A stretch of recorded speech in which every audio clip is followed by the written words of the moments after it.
favor, diga 33. São estes, 33, os anos de carreira do meu convidado de hoje. Ele não é uma coisa só, ele não é um boneco só, ele não é, sobretudo, uma voz só. Nestes 33 anos de carreira, ele já foi Tony de Matos, ele já foi Roberto Carlos, Tina Turner, Sinatra ou Júlio Isidro. Ou Júlio Iglesias. Ele, afinal, é o senhor das mil vozes. Hoje junta todas as vozes num só e senta-se neste sofá nos próximos minutos. Fernando Pereira, ainda bem que vieste. Podias muito bem ser Júlio Isidro. Eu vi-te dizer isso e sim, estava a concordar. Podias ter sido perfeitamente Júlio Isidro, porque tu és, de facto, o senhor das mil vozes. Eu também imito apresentadores e às vezes até imito eleitores, cidadãos exemplares, já lá vamos. Contribuintes, imito tudo a isso. A Maria da Fé tem um fado que começa com verso, cantarei até que a voz me doa. É. No teu caso, isso seria desagradável? Não, isso seria fatal, não é? Quer dizer, a voz doer-me não é fatal. Fatal é ficar sem voz, propriamente. Porque eu já cantei com a voz a doer-me. Eu já cantei com inflamação na faringe, na laringe, com pontos brancos na garganta, já cantei com um braço em gesso, já cantei com um pé em gesso, já cantei com 40 graus de febre, com dores na coluna, depois de ter tido um acidente. A nossa atividade tem um pouco essa magia, não é? Aconteça o que acontecer, o espetáculo tem que se realizar. E só se for mesmo completamente impossível. Eu recordo-me uma vez nos Estados Unidos, fiz uma pequena turnê por várias cidades, fui de Washington para Bristol, no Rhode Island, e por causa do ar-condicionado e do frio, os carros e as casas são muito aquecidas, e estavam não sei quantos graus abaixo de zero. Portanto, aquelas mudanças de temperatura com o ar-condicionado muito quente dentro do carro, eu comecei a ficar completamente estragado. Já estava a falar assim quando cheguei ao último concerto. Como é que se faz um concerto? E tive de fazer o espetáculo todo. Simply the best! Claro que depois fiquei 3 dias mesmo sem falar, literalmente. Como é que se faz um espetáculo assim? Como é que se consegue nomear esse... Não sei. Ainda hoje não sei como é que aquelas pessoas aplaudiram, como é que aquelas pessoas curtiram. O espetáculo foi, de facto, foi uma noite maravilhosa e eu acabei a falar assim com as pessoas. Olá, um autógrafo, com certeza. Thank you very much. You liked it. Oh, very good. Percebes? Quer dizer, também não me aconteceu isso muitas vezes, felizmente. Toda a minha vida, talvez 2, 3, eu já fiz perto de 4.000 atuações na minha vida. É preciso uma grande disciplina para alguém, um profissional que vive muito da voz. Sim, é preciso uma enorme disciplina. Sim, absolutamente. As pessoas não têm essa noção. Não. Pensam que é apenas beber um pouco de chá de perpétuas roxas, que é uma espécie de mito, não sei se urbano, se não. Quer dizer, há pessoas em quem isso tem algum resultado. Eu até acredito que sim, não pelo chá, mas por ser água. Ou seja, a hidratação das cordas vocais é essencial. Se fazem isso com uma água engarrafada, ou com água da torneira, ou com um chá qualquer, depois se acreditarem que o chá vai melhorar, depois que o faça, porque também há aqui uma dose de fé que é importante. Quando nós vamos para o palco, temos que acreditar que estamos bem.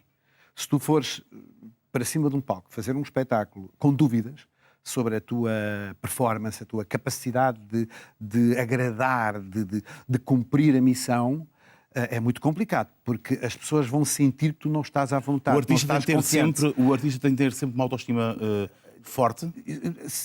Autoestima não no sentido, se calhar, aplicado ao ego ou à vaidade, mas uma autoestima no sentido de que eu sou capaz, eu sou muito bom nisto, eu vou fritar esta plateia. Por exemplo, eu tenho uma forma de me estimular que não tem rigorosamente nada a ver com a garganta, nem com a voz. Gosto de beber um cálice de Porto no camarim antes de entrar em palco. Porque me relaxa, porque me descontrai. Olha, vou adotar isso. É um vinhinho tinto, doce, adocicado. Portanto, também é mito. Portanto, isso que não tem qualquer influência na voz. Não é? Apenas me ajuda a descontrair e relaxar um bocado. O que é essencial para a voz é descansar as horas minimamente convenientes, que são 7 horas, 8 horas. Beber muita água, hidratar constantemente o organismo e particularmente a boca, a garganta, etc. Beber muita água natural, temperatura normal, não convém que seja muito fria.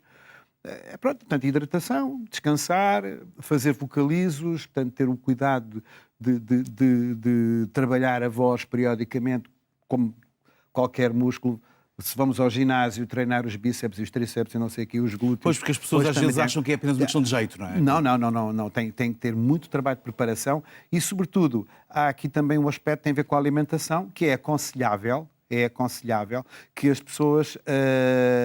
todas em geral, independentemente da sua profissão, mas particularmente os cantores ou aquelas pessoas que usam o corpo como a sua, enfim, o seu instrumento de trabalho, que ter uma alimentação saudável, o mais racional e moderada possível. Ok, podem comer tudo, desfrutar de todos os prazeres da vida, mas de forma moderada, controlada, de maneira a que os nutrientes funcionem ao seu melhor nível. 33 anos de carreira, a maior parte dos quais a dar voz a centenas de outras vozes. Mas tu és muito mais do que um imitador. De resto, essa ideia é um bocadinho redutora, a ideia de que tu és o imitador. É só pela... não, o ser imitador não é redutor. A ideia que as pessoas têm... Que tu és o imitador. Não, do que é ser imitador, okay. Não eu, em geral. Repara, podíamos aqui agora deambular sobre a origem etimológica da palavra imitação, etc. Enfim, para as pessoas que estão lá em casa entenderem, o meu trabalho nos Estados Unidos chama-se impersonation. Porque imitation é um copo de plástico que é uma réplica de um de cristal. E existe esta confusão. Na língua portuguesa, chama-se imitação tanto à réplica que, de alguma forma, pretende fazer-se passar por algo mais valioso, como também à forma de arte de personificar outras figuras. Eu recordo de ver grandes atores personificarem grandes figuras da história, como Hitler, como Winston Churchill, Júlio César, enfim.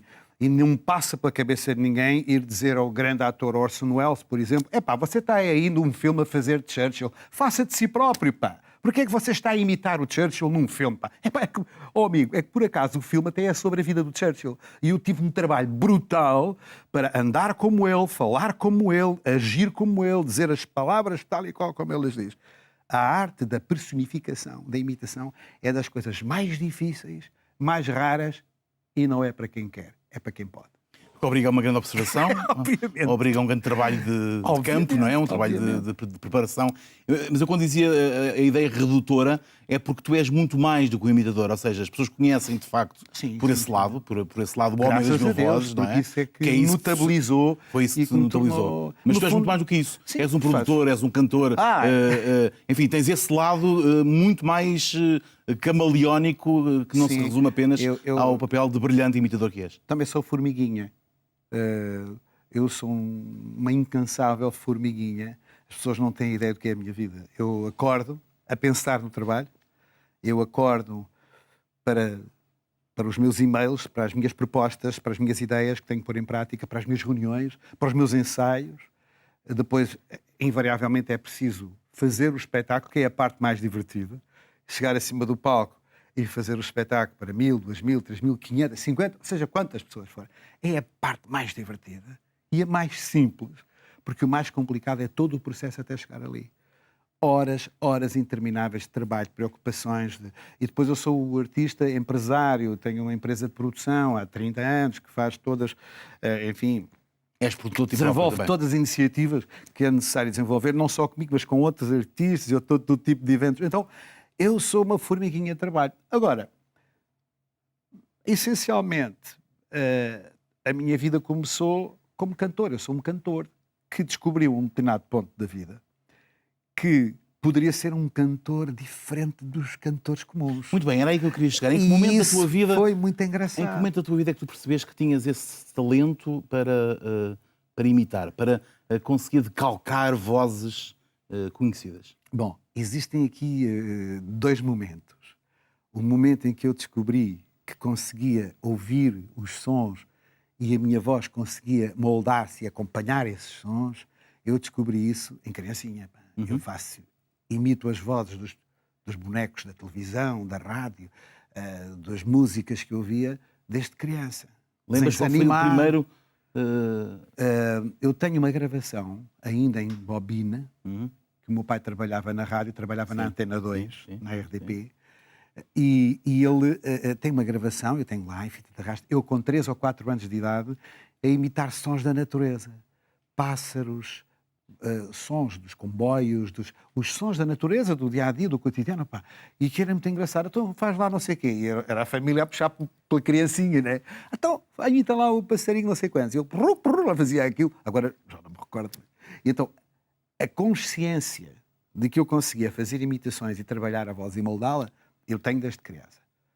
A outra tomada de consciência, que é perceber que, enquanto cantor, A tua vida podia seguir podia de facto encontrar uma forma de estar completamente original no mundo do espetáculo, fazendo exatamente aquilo que mais ninguém consegue fazer, que é imitar 40 mil gajos. Quer dizer, eu descobri esse filão. Para que é que eu vou ser mais um cantor? Bom, mau, médio, enfim, Sim, um cantor. podia ser algo diferente. Entre tantos outros cantores fantásticos que nós temos. No fado temos gente maravilhosa. Dezenas de pessoas que cantam maravilhosamente o fado. Na música ligeira temos centenas de pessoas que cantam maravilhosamente o fado. A música ligeira. Temos tanta gente no jazz, em todas as áreas. E eu ia ser mais um cantor numa dessas áreas, invariavelmente, quando podia fazer um espetáculo que mais ninguém rigorosamente até hoje conseguiu fazer. Muito bem. Qual foi o teu primeiro artista a ser imitado? Qual foi o teu primeiro sucesso, digamos assim? Olha, eu recordo-me, quando eu andava na Escola Industrial Marquês de Pombal, tinha aquela malta, nós organizávamos, tínhamos umas bandas e tal, e invariavelmente, sabes que eu era já agora aproveito para dizer isto, eu era um grande pesudo a jogar futebol, e sou um grande pesudo. Então, mas como cantava bem, vivia este drama que era, quando eras para jogar futebol, ninguém me queria na equipa. Toda a gente empurrava.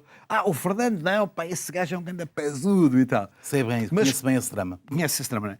Quando se tratava de fazer um concurso de bandas... Aí já te queria. Fernandinho, tu vais ser o nosso vocalista, pá, tens que ser. Bom, e eu recordo-me que talvez as primeiras grandes imitações que eu comecei a fazer assim já com alguma consciência de que as fazia bem, foi da ópera rock Jesus Christ Superstar, da ópera rock Tommy, porque eu gostava daquele jogo das diferentes personalidades, personagens que tinha. Por exemplo, eu lembro de estar na escola, pá, e em 1975, por exemplo, há um furo porque houve uma greve, um professor que não veio, não sei o quê. Pereira, fazem o teu show, pá. E eu ocupava o palco, quer dizer, o palco. Sim. O quadro da escola, da aula, e lá me punha eu, Jesus, you started to believe the things I said of you, who are you to criticize? E eu fazia os bonecos, então eu fazia a obra rock toda. Isso tornou-te muito popular entre os teus colegas. Tu não estás bem a ver, foi uma coisa doida. Depois quando havia grupos... Chegavam a comprar bilhetes ou não? Era só uma coisa só fechada? Nuno, essa foi o máximo. Porque havia uns tipos, quando eu era mais jovenzinho, eu sempre tive um bocado aquela mania de andar com malta mais velha. Não, eu gostava de conviver com as pessoas mais velhas.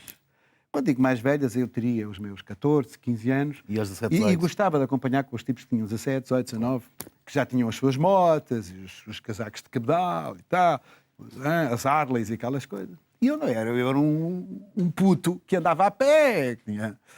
E pronto, era... E então eu cantava muito, e as miúdas gostavam muito de mim, mesmo sendo ligeiramente mais velhas, porque eu era muito engraçado, muito divertido, imitava e não sei o quê. E os tipos mais velhos, que tinham as motas e a barba já e tudo, ficavam um bocadinho incomodados. E então andavam-me sempre a dizer, pá, está calado, pá, estás sempre a cantar, pá, tu cala-te e tal. Anos mais tarde, eu estou a fazer um grande espetáculo no Coliseu e reparo que numa das primeiras filas, e estamos a falar de bilhetes que eram já um preço bastante elevado, numa das primeiras filas, não sei se na segunda ou terceira fila, vejo 3 ou 4 desses amigos que mandavam sempre a mandar calar, quando a gente se encontrava no café, mandavam-me calar, para agradarem às miúdas. E eu vejo, olha, as voltas que a vida dá. E depois, quando eles foram ao camarim cumprimentar, eu disse, então, agora, de antes davam-me dinheiro para eu me calar, davam-me 5 tostões para eu me calar, cala-te. Agora pagaram aqui 2 contos, na altura eram contos, pagaram aqui 2 ou 3 contos por ver o espetáculo. Pois é, a vida realmente dá muitas voltas. É a vingança do alentejano, pá. Há pouco falavas da particularidade da tua carreira e o facto de mais ninguém ter feito dessa forma aquilo que tu fazes. É algo de que me orgulho só. Sim, naturalmente. Enfim, profissionalmente, tens razão para obviamente isso, que se houverem e se existirem outras pessoas a fazer isso, para mim até é um fator de regozijo. Hoje em dia, por exemplo, gostaria imenso, e penso que é um desafio que eu vou ter que colocar a mim próprio, que é encontrar talentos e valores que possam, de alguma forma, ser os meus delfinhos. Eu gostaria imenso, existem outras pessoas que fazem e que cantam bem, eu estou-me a recordar de 2 ou 3 artistas neste momento que poderiam perfeitamente fazer isso e que são bons na imitação também, o Francisco Menezes, o FF, vários que eu já vi até em programas a irem por esse caminho e que fazem relativamente bem e, portanto, e que têm potencial para fazer isso e muito mais. Eu gostaria, e é uma coisa que de alguma forma, enfim, tenho ainda dentro de mim um pequeno sonho, que é montar um dia um espetáculo com vários cantores e cantoras, jovens ou menos jovens, mas que tenham esta aptidão especial para fazer os seus Uma espécie de characters. Fernando Pereira e amigos. Poderá ser, olha, é uma ideia que tenho assim, não é um objetivo, digamos, para amanhã, é algo que de alguma maneira me agrada pensar. Mas essa particularidade, naturalmente, desenvolveu-se com o trabalho, mas tem também muito enfim, de genético e dessa amplitude fonética que tu tens, esse instrumento vocal potente.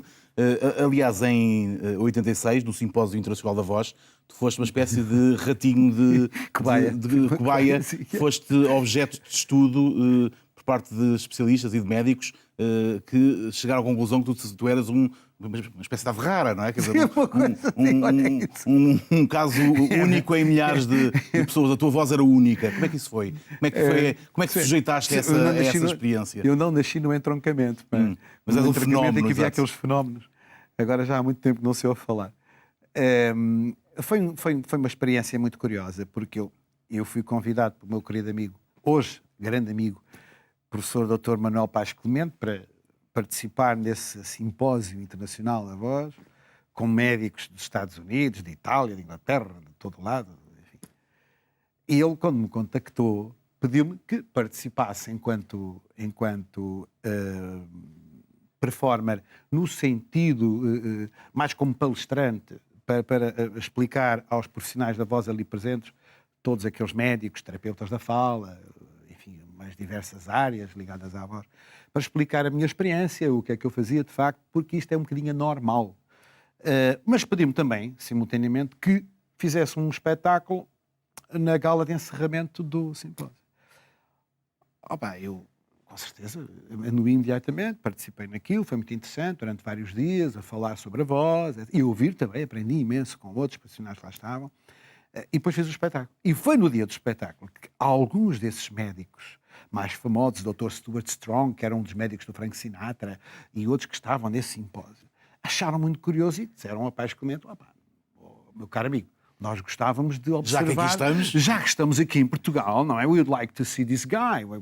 E tal. Então, lá fomos ao consultório do Paes Clemente para eles observarem as minhas cordas vocais em funcionamento, com um pequeno computador. Hoje é extremamente comum, naquela altura, estamos a falar há 30 anos atrás, 20 e tal anos, era um equipamento que estava ainda a começar a aparecer e a surgir, enfim, no 1986. É que para mim foi até, de certa forma, novidade. Eu ver as minhas próprias cordas vocais a trabalharem, enfim, com uma câmarazinha dentro da garganta, foi muito curioso. E então eu fiz ali uma série de sons, eles iam-me sugerindo amplitudes e de sonoridades, e enfim, iam-me sugerindo coisas, e eu ia fazendo, e depois eles iam comentando aquilo. E então, pronto, a conclusão que chegaram foi que eu tenho uma musculatura, toda a compleição da minha garganta é realmente peculiar. Eu consigo fazer com os músculos coisas que não é muito comum de realmente acontecer. As cordas vocais também são um pouco mais compridas do que aquilo que é habitual numa pessoa do sexo masculino, e então isso permite-me fazer mais oitavas e menos oitavas, portanto permite de alguma forma que eu tenha uma extensão vocal maior e permite, exatamente, portanto, fazer mais agudo e mais grave, ou mais grave, e pronto, e todo esse conjunto associado, claro está, a dois outros fatores extremamente importantes, que isto uma desgraça nunca vem só e uma benesse também não, deste género. Portanto, é a capacidade vocal, é uma extraordinária memória auditiva, que uma coisa sem a outra não é possível funcionar. Sobretudo numa atividade como a tua. Não é possível. Portanto, se eu não tivesse a memória auditiva que tenho e a capacidade de reter os sons tão fielmente na memória, por muito boa musculatura e voz que tivesse, não conseguiria memorizar de forma a reproduzir. Por outro lado, e há a terceira questão, que é uma lata muito grande. É preciso ter muita lata. Pronto. Já vamos lá à lata, porque eu vou querer saber uma coisa sobre essa possível lata e essa capacidade de confrontar os teus imitados com as tuas imitações. Tens ideia de quantas vozes habitam dentro de ti? Não. Não sabes quantas... Não tenho ideia mesmo. Não tenho mesmo. Eu cresci, eu tenho 41 anos, portanto eu cresci a ouvir-te, estávamos a falar antes de começarmos esta emissão, estávamos a falar ali fora, eu tenho ainda em minha posse as velhas cassetes áudio, aquelas cassetes BSF, ou STDK, onde se gravava áudio. Alguns espetáculos teus. As famosas cassetes piratas. As cassetes piratas, exatamente. E recordo-me de três imitações tuas que para mim são aquelas mais clássicas. A Tina Turner, naturalmente, com o Simply the Best. O Roberto Carlos. Invariavelmente ainda faz. Que invariavelmente ainda fazes. O Júlio Iglesias. Bonzinho, isso é todo. O Júlio Iglesias, curiosamente, é das vozes mais difíceis de fazer, por ser extremamente. Como é que eu ia dizer isto sem pretender ser minimamente depreciativo? O Júlio Iglesias não tem uma grande voz. Ele tem um estilo. E é modulada, não é? A voz dele não é uma grande voz, ele tem uma voz até fraquinha.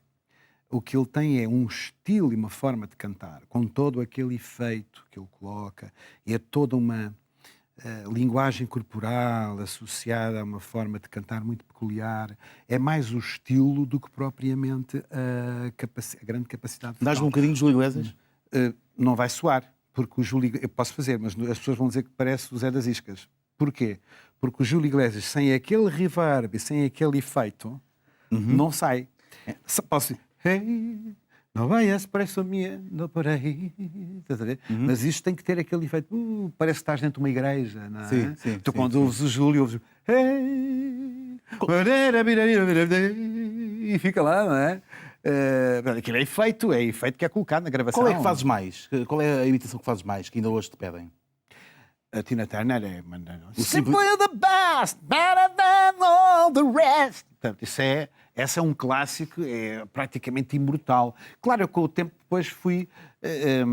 sabes que quando me perguntas, e muito bem, quantas vozes é que eu tenho, a única resposta que eu te posso dar e que posso, de alguma forma, apresentar enfim, aos nossos telespectadores, para que compreendam um pouco este fenómeno, a voz é só uma e é sempre a mesma. Podes comparar isso a um pedaço de barro ou de plasticina, em que a plasticina é a voz, e depois tu fazes um boneco, desmanchas, fazes outro, voltas a desmanchar. É sempre a mesma massa, é sempre a mesma matéria-prima. A voz é igual, é sempre igual. O que tem é essa possibilidade de ser maleável, de ser moldável e de se transformar nos bonecos. Por isso, quando tu disse, quantos bonecos é que tu consegues fazer com um pedaço de plasticina? Enquanto a tua criatividade o permitir, tu fazes 1000 bonecos, 50 bonecos. Quantas vozes é que eu posso fazer? Sei lá, milhares. Depende das sonoridades. Enquanto eu for ouvindo e memorizando, enquanto eu for conseguindo que a minha voz acompanhe esses sons que eu vou memorizando e que vou ouvindo à minha volta, isto é inesgotável. Houve casos em que tentaste trabalhar uma voz e percebeste que estavas longe do objetivo e abandonaste? Sim. Completamente. Sim. Numa percentagem, sim, obviamente. Lembras-te de uma voz difícil? Por exemplo, agora o Júlio Iglesias? A Júlio Iglesias uso os mesmos truques que ele usa. Claro. Faço exatamente como ele faz. Ponho o efeito igual ao dele, ponho aquilo e aquilo depois sai parecido, não é? Obviamente, porque há toda uma conjuntura técnica também. Mas, por exemplo, de uma maneira geral, as vozes de soprano vamos lá ver, uma Maria Callas, uma Montserrat Caballé, ou, se quiseres ir para numa linha mais ligeira, Mariah Carey, ou Amália Rodrigues, enfim, são vozes que, independentemente de eu conseguir chegar às tonalidades, uma coisa é fazer, é conseguir chegar àquele tom, eu consigo lá chegar, só que para ficar parecido eu tenho que me esticar tanto que não fica, desculpem a expressão, não fica baril, não fica bacana.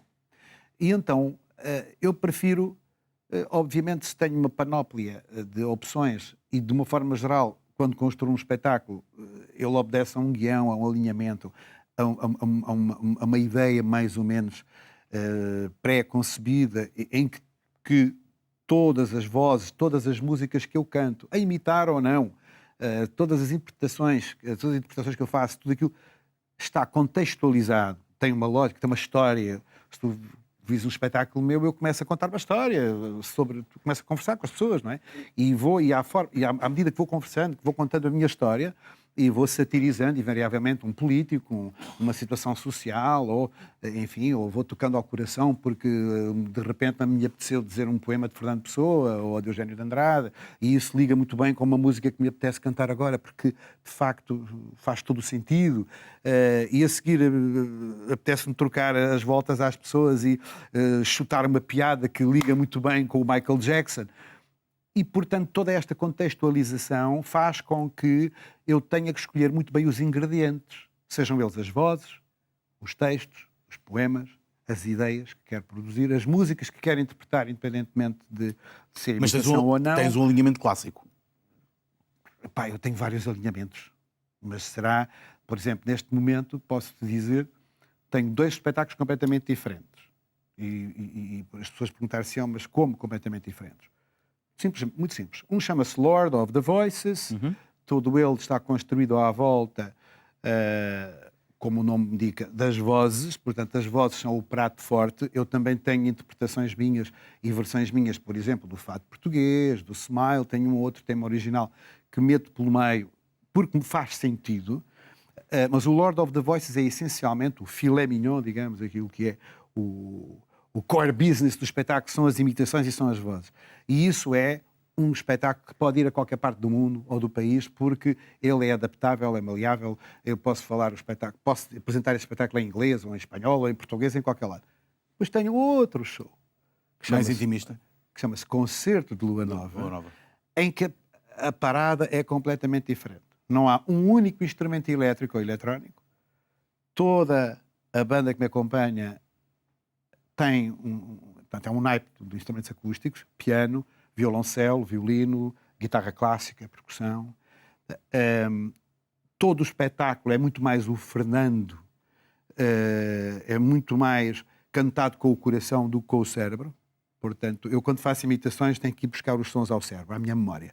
E quando canto com a minha voz, eu canto do coração, canto da alma, diretamente. Não tenho que pensar que som é que vou fazer. Quando eu não tenho que pensar que som é que vou fazer, sou eu. Quando eu tenho que pensar, espera aí, Lady Gaga, espera aí, Muse, espera aí, Tony Tomates, percebes? Aí é um jogo completamente diferente. Tens atualizado o teu portfólio? Tenho usado o meu portfólio. Portanto, o Lord of the Voices é esse grande show das imitações, em qualquer parte do mundo. No Casino de Estoril teve um ano no Casino de Estoril, 9 meses. O Concerto de Lua Nova é uma coisa intimista, é um momento de amor e poesia, aquilo que é importante é a mensagem que passa por outro lado. No fundo, com o Lord of the Voices eu levo as pessoas a jantar ao restaurante, comigo. No Concerto de Lua Nova eu levo as pessoas a jantar na minha casa. Percebes a diferença? Tu, aliás, sempre trabalhaste com esse espetáculo no Casino de Estoril, mas sempre essa tua alma de entertainer, de grande artista, de variedades, claro, nesse conceito, amplo, fez-te ter concertos em todo o mundo. Fizeste muitos concertos nos Estados Unidos, atuaste no casino do Donald Trump.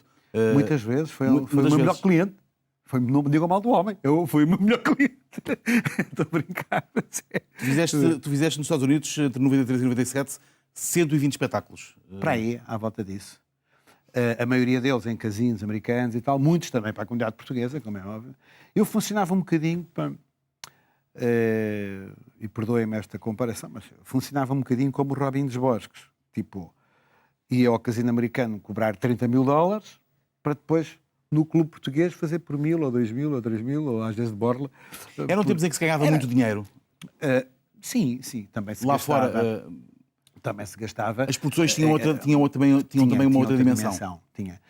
Produções de grande dimensão sempre tiveste na medida enfim, Das escalas. das escalas e na medida também daquilo que a tecnologia permite. Não é? Hoje em dia temos tecnologicamente muito mais recursos. Não é? Hoje tu vês qualquer artista ligeiro hoje, do mais ligeirinho, ou do mais popularucho que tu queiras, tem grandes painéis de LEDs, tem toda essa parafernália. Aliás, quanto mais fraquinho é o artista, mais precisa necessidade tem de LEDs e de painéis e de... Para disfarçar o resto, o essencial. Não, quer dizer, faz tudo parte do jogo, não é? Eu tenho procurado desafios diferentes, que é, ok, agora vou sozinho, ou vou só com este quinteto, ou vou só, percebes, de simplificar. Mas sim, as produções hoje têm grande dimensão, não há, se calhar, tanto poder económico e capacidade financeira para se fazerem mais produções. Por exemplo, os anos 90 e 80 foram, especialmente os anos 80, finais de 80, por fora, foram fantásticos. É preciso recordar que Portugal recebia não sei quantos milhares de milhões de euros por dia a fundo perdido, sem ter que pagar de volta e sem juros. E, portanto, os governos, que foi o governo do professor Cavaco Silva e outros, que tiveram ali durante um período dinheiro para gastar à fartazana. Os primeiros anos e então da as nossa adesão à câmaras Comunidade Europeia. municipais faziam espetáculos. Eu cheguei a ter espetáculos numa cidade, no mesmo dia, e isto não estou a exagerar, eu com a minha banda, os Trovante, que era um grupo caro e eram N músicos, o Machado Soares com os seus guitarristas, Paco Bandeira com a sua banda. Tu chegavas, vias um cartaz de um dia de festa e ficavas doido. Como é que é possível? Estamos a falar de tudo nomes de topo, com grupos musicais, enfim, com... E fora de Lisboa. Fora de Lisboa. Isso hoje em dia é impensável. Todo esse mercado caiu 70%. Como é que foi 80%. redimensionar-se a esse mercado? Não, eu sempre fui acompanhando, obviamente, com maior ou menor dificuldade, como todos nós, como todas as empresas, como todos os empresários, como todos os profissionais.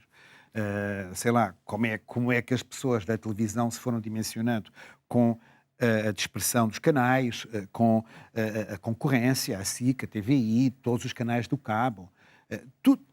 O mundo está em permanente transformação, nós temos que nos adaptar na medida das possibilidades, não é? Fui-me adaptando, como é óbvio, o estrangeiro, o corporate. Nunca deixaste, não deixaste de ter os teus concertos fora do país? Nunca. Não deixaste de ter os teus concertos fora do país? Nunca deixei de ter os meus concertos fora do país. Aliás, muitas vezes as pessoas perguntam-me, agora o Fernando no verão, isto é bestial, o verão não, para mim o verão não é bestial. O verão é uma época tão boa ou tão má como outra qualquer, porque eu tenho muito trabalho corporate, muito do que eu faço são espetáculos privados, para grupos profissionais, um seminário de médicos, de informáticos, de uma empresa farmacêutica, ou um lançamento de um novo carro de luxo, ou são tão diferentes e tão diversas essas situações. Portanto, durante todo o ano eu tenho esse tipo de atividade. Obviamente que no verão as empresas não fazem eventos, os eventos são, obviamente, outdoor. São tudo, de uma maneira geral, espetáculos que acontecem nas cidades, ao ar livre, enfim. Convencionou-se também, ao longo de muitos anos, que a cultura era de borla. Como é que eu hei de explicar isto? Temos um grupo de pessoas em Portugal que há décadas que vive dos subsídios, aquilo que eu chamo pedinchizing. Foi uma expressão que me foi emprestada por Elísio Somaviel, que é um grande amigo meu, que foi secretário de Estado da Cultura, e eu uso essa expressão. Fernando, é o pedinchizing. E, de facto, eu achei muita graça à expressão, e é verdade, tu tens um grupo de pessoas que vive desse pedinchizing. Nem pensam sequer que é importante vender bilhetes ou não, porque eles vivem dessa subsídio circunstância. Subsídio à circunstância. Tirando essas pessoas que estão bem colocadas no sistema do pedinchasing, depois todos os outros têm que esgravatar para viver. Mas esgravatar muito, têm que inventar muito. Eu não imagino as dificuldades ou o que é preciso, por exemplo, para o Hélder Costa, no Maria Vitória, as voltas que ele tem que dar à vida dele para ter ali um elenco todas as noites, com uma revista, enfim, com as dificuldades que hoje se conhecem. O Filipe Laféria, por exemplo, todos aqueles que são produtores que têm obrigatoriamente que vender bilhetes para pagar aos seus funcionários. Não têm subsídios. Ninguém tem subsídios, ninguém anda a pedir enxais em nada. Portanto, eu adaptei-me a isso também. E há um outro conceito que se foi generalizando, enfim, com os tais milhões a fundo perdido e depois que já não eram a fundo perdido, mas continuaram a ser milhões. Tu tens as câmaras a fazerem grandes concertos durante décadas. Em todas as cidades tens grandes concertos em que as pessoas não pagam nada. A Câmara paga aos artistas, a Câmara faz as festas, com o dinheiro do povo, obviamente, dos impostos, dos nossos impostos. As pessoas vão ver a cultura e a animação de borla, ou então se paga uma coisa simbólica. Quando essas festas começam a terminar, ou deixam de ter a importância que têm para o nosso mercado, o que é que nomes como Fernando Pereira e outras pessoas têm que fazer? Têm que ir junto dessas câmaras, junto das autoridades, negociar os equipamentos que existem, os teatros, os auditórios, e dizer, meus amigos, vocês têm aqui um auditório que não tem grande programação porque agora não há dinheiro, mas nós queremos fazer aqui o espetáculo à nossa conta. Nós arriscamos, nós artistas, assumimos o risco. Portanto, a Câmara não tem que pagar nada, só tem que ficar com uma porcentagem da bilheteira ou ceder o equipamento, enfim, isso depois varia das situações, pode ser uma Câmara, pode ser uma instituição diferente. Portanto, e o que estamos a fazer hoje, nós artistas, é, dentro do possível, e aqueles que o podem fazer, que têm um nome minimamente, enfim, implantado no coração das pessoas e que lhes garante algum retorno em termos de público, é arriscar, alugar as salas, avançar com a sua própria produção e fazer o espetáculo por sua conta e risco. O que torna mais complicado porque a cultura das pessoas é não pagar. Se tu estás habituado há 30 anos a ver os melhores artistas na tua cidade e não pagas €1... É evidente que não vais... Quando tens o mesmo artista, agora imagina, tu vês os chutes e pontapés à borla e no dia a seguir, ou 3 meses depois, o time ou outro qualquer resolve fazer um concerto acústico à sua conta. Agora vou estar a pagar 10 euros ou 15 ou 20, quando ainda ao mês passado os vi aqui de borla, ou para o mês que vem vou ver se calhar na terra aqui ao lado. Isto é um bocado complicado, porque viciou-se um pouco a ordem dos valores, ou seja, isto está tudo alterado. Durante muitos anos cultivou-se esta ideia e fomentou-se esta cultura de que a cultura não é tudo à borliu. Estás a perceber? E agora, achas claro, que é mais difícil. É um caminho irreversível? É possível mudar esse... Não sei, eu não sei. E sinceramente não sei, e digo isto são constatações que eu faço, são observações minhas, enfim, de factos, não é? E circunstâncias que nós conhecemos e vivemos, mas também não sei se tenho razão desta forma ou daquela. Eu não quero ter razão nisso. Não pretendo aqui dar lições de coisíssima nenhuma. Se calhar a cultura tem mesmo que ser para oferecer. Se calhar tem. Ou se calhar não. Se calhar é bom que as pessoas percebam que há que valorizar o produtor, há que valorizar o artista, é preciso valorizar aquilo que nos permite crescer espiritualmente, culturalmente, de alguma forma nos diverte. Que diabo, nós pagamos, as pessoas vão ao futebol e pagam fortunas por um jogo, por um bilhete de futebol. Portanto, é uma questão de valores. Sim, que valores é que a nossa sociedade promove, mas não é? Mas não compram um disco exatamente, essa é que é a grande questão. Da internet. Essa é que é a grande questão. É uma questão. questão geracional e uma questão... O desporto, nomeadamente o futebol, gera milhões, como tu sabes, e as pessoas ganham milhões com isso porque geram também esses milhões. Portanto, nunca o Ronaldo, ou o Messi, ou sei lá, ou o Maxi Pereira, ou fosse quem fosse o jogador ou o treinador, ganharia os milhões que ganha se o público não pagasse, se não houvesse mercado para isso, não é? Eu tenho, de facto, muita inveja que na área do espetáculo, na área da música, as pessoas não tenham o mesmo... As pessoas, o público, o povo que nos está a ver, você aí desse lado, não tenham o mesmo comportamento em relação aos artistas que têm em relação aos futebolistas. Ou seja, mais facilmente dão 30 ou 40 euros para ver um jogo de futebol do que 10 para ir ver um espetáculo. Portanto, isto é doloroso. Claro que a mídia aqui também tem uma certa importância e um certo peso nisto, porque se tu fores verificar a quantidade de horas que tens debates sobre futebol em todos os canais, nos horários mais poucos de nobres, cultura. é absolutamente extraordinário. Se fores a ver a quantidade de horas de novela que nós temos seguidas, e isso é muito bom para os atores, sem dúvida, e eu tiro o meu chapéu a grandes atores que têm demonstrado essa sua... e têm tido a possibilidade de mostrar a sua arte. Mas repara, agora, em música, espetáculos musicais nós não temos. Em horário nobre não há nada sobre cultura, sobre música, variedades, não tens. Fernando, escutámos os 40 minutos de conversa. Ainda bem que vieste. Olha, ainda bem que me convidaste, foi um prazer enorme e tenho que me mandar calar porque eu falo pelos cotovelos. Ainda bem. As convicções, a arte e a vida de Fernando Pereira nesta semana, nesta edição do Ainda bem que vieste. É assim todas as semanas, conversas interessantes com gente que marca a diferença. É bom estar consigo. Voltamos de hoje a 8 dias. Volte connosco.